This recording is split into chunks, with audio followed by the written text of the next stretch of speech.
নমস্কার বন্ধুরা, মণিপুর চ্যানেলে আপনাদেরকে স্বাগত জানাই। আজকে আরও একটি নতুন রেসিপি নিয়ে চলে এসেছি। তো তার জন্য আমি একটা ব্রেড নিয়েছি, বড় সাইজের ব্রেড নিয়েছি, যাতে এর যে স্লাইসগুলো থাকে এগুলো বড় থাকে। তো বড় না থাকলে আমার একটু বানাতে অসুবিধা হবে। আর আমি এখানে একটা ডিবার থেকে একটু বড় সাইজের ঢাকনাটা নিয়েছি। ঢাকনাটা দেখেই বুঝতে পারছেন যে কতটা মোটামুটি সাইজের। তো আপনারা চাইলে কিন্তু ছোট ব্রেড নিলে কিংবা ছোট ঢাকনা নিলেও চলবে। তো এইভাবে আমি ব্রেডগুলো কেটে নিচ্ছি। তো এখানে কিভাবে কি বানাচ্ছি তাহলে সেটা আমার সাথে দেখতে হবে, তো তাই দেখতে থাকুন কি বানাচ্ছি। এইভাবে আমি সব সাইডগুলো, এগুলো কিন্তু পরে ব্রেড ক্রাম্স কিংবা যাই হোক এটাকে গরম করে কিন্তু খাওয়ার জন্য ব্যবহার করা যেতেই পারে। তো সবগুলো বানিয়ে নিয়েছি। আর এখানে গ্যাসটা জ্বালিয়ে আমি একটা রসুনের কুয়ার যে ওপরের ছালগুলো থাকে সেগুলোকে বাদ দিয়ে এটাকে একটু ভালো করে ভেতর থেকে আমি পুড়িয়ে নিচ্ছি, যাতে এটার একটা রসুনের যে পোড়া গন্ধ একটা ভর্তা টাইপের সেটা যেন আসে। তো এটা হালকা করে আমি থেতো করে নিচ্ছি, থেতো করে বাকি কাজটা করব। রসুনটাকে পুড়িয়ে যে ছালগুলো আমি ছাড়িয়ে ভালো করে এটাকে থেতো করে নিয়েছি মিহি করে। আর তার সাথে আমি এখানে বাটার অ্যাড করছি আর সামান্য চিলি ফ্লেক্স দিচ্ছি, যাতে একটু কালারটাও লাগবে এবং ঝাল ঝাল একটু আসবে টেস্ট। তো এটাকে আমি খুব ভালো করে বাটারটাকে রসুনের সাথে এবং চিলি ফ্লেক্সের সাথে মিক্সড করে নিলাম। এবার যে আমি ব্রেডের স্লাইসগুলো আছে ওটার ওপর খুব ভালো করে কোনো রকম কোনো কিপটামি না করে আমি এটাকে লাগিয়ে নিচ্ছি, সবগুলোর ওপরে একইভাবে সব লাগিয়ে নিচ্ছি। এগুলো সব লাগিয়ে আমার রেডি হয়ে গেছে। এবার আমি প্যানটাকে আগে থেকে গরম হতে দিয়েছিলাম। প্যানটাকে গরম হতে দিয়ে আমি ব্রেডের যে স্লাইসগুলো আছে সেগুলো এক এক করে দিয়ে দিচ্ছি ব্রেডের মধ্যে। মোটামুটি যতগুলো ধরাবে সেগুলোই দিয়ে দিলাম। 4টে ধরিয়েছে তো 4টেই দিয়ে দিচ্ছি।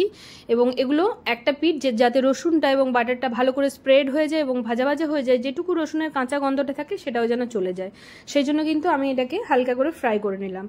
বাকিগুলোও ঠিক একইভাবে করে নিচ্ছি। এরপর দেখুন দেখতে এটা কত সুন্দর লাগছে, এবং বাচ্চারা কিন্তু সবসময় কালারফুল এবং টেস্ট জাতীয় খাদ্যই বেশি ভালোবাসে, তো ওদের জন্য স্পেশালি, তো বড়দেরও অবশ্যই ভালো লাগবে। এবার আমি একটা কাঁচের বোলের মধ্যে পিৎজা এবং পাস্তা সস নিচ্ছি আর নিচ্ছি মেয়োনিজ কিছুটা। মেয়োনিজটা কিন্তু কম পরিমাণে নেওয়াটাই ভালো। আর নিচ্ছি টমেটো সস। 3টে সসকে আমি একসাথে মিক্সড করে নেব। এরপর পুরো সসটাকে আমি একসাথে মিক্সড করে নিয়ে ব্রেডটার ওপরে আমি লাগিয়ে দেব। এবার নিশ্চয়ই বুঝতে পারছেন যে এটা ব্রেড বাটার পিৎজা তৈরি হচ্ছে। তো তার জন্য এখানে ওপরের যে সসটা থাকে সেগুলো আমি দিয়ে দিচ্ছি, এবং ক্যাপসিকাম, পেঁয়াজ এবং টমেটো আমি ছোট ছোট করে রেখেছি। বাচ্চারা এমনিতে সবজি খেতে চায় না, কিন্তু ওদেরকে এইভাবে সাজিয়ে গুছিয়ে এবং দেখতে ডেকোরেট করে দিলে ওরা কিন্তু খুবই ফুর্তি সহকারে এবং খুব খুশি হয়ে খায়। আর সাথে আমি এখানে পনিরের টুকরো নিয়েছি, সেটাকেও আমি দিয়ে দিচ্ছি। পনিরও কিন্তু অনেকেই খেতে চায় না, তো এতে ওরা বুঝতেই পারবে না যে ওরা কি খাচ্ছে। আর আমি এখানে আমুলের ছোট চিজ প্যাকেটগুলো নিয়েছি, তো সেই চিজটাকেও মোটামুটি বেশ ভালো রকমই এখানে চিজটাকেও আমি দিয়ে দিচ্ছি। গ্রেড করে সবগুলোর মধ্যে চিজটাকে দিয়ে দিচ্ছি। সবগুলো আমি রেডি করে নিয়েছি। এবার যে বাটারের এবং গার্লিকের যে ইয়েটা ছিল, পেস্টটা ছিল, সেটা আমি তলেও একটু স্প্রেড করে দিলাম, যাতে তল থেকেও আমার ব্রেডটা কিন্তু খুব সুন্দর ক্রাঞ্চি হবে এবং খেতেও টেস্টফুল লাগবে, ওপর নিচে দুটোই। তো ওপর থেকে এবার আমি একটু করে চিলি ফ্লেক্স এবং একটু করে অরিগানো দিয়ে দেবো, যাতে এটা দেখতে ভালো লাগবে এবং টেস্টফুল লাগবে।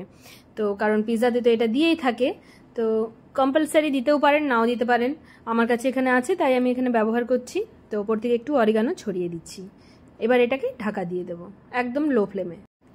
তো এটা ঢাকা দিয়ে রেখেছিলাম যতক্ষণ না আমার ওপরের যে চিজটা আছে সেটা গলে যাচ্ছে, প্লাস নিচ থেকে যে বাটার দিয়ে গার্লিকের ইয়েটা ছিল নিচ থেকেও ক্রাঞ্চি হচ্ছে, ততক্ষণ পর্যন্ত আমি কিন্তু এটাকে লো ফ্লেমের মধ্যেই পাকিয়ে নেব আস্তে আস্তে করে।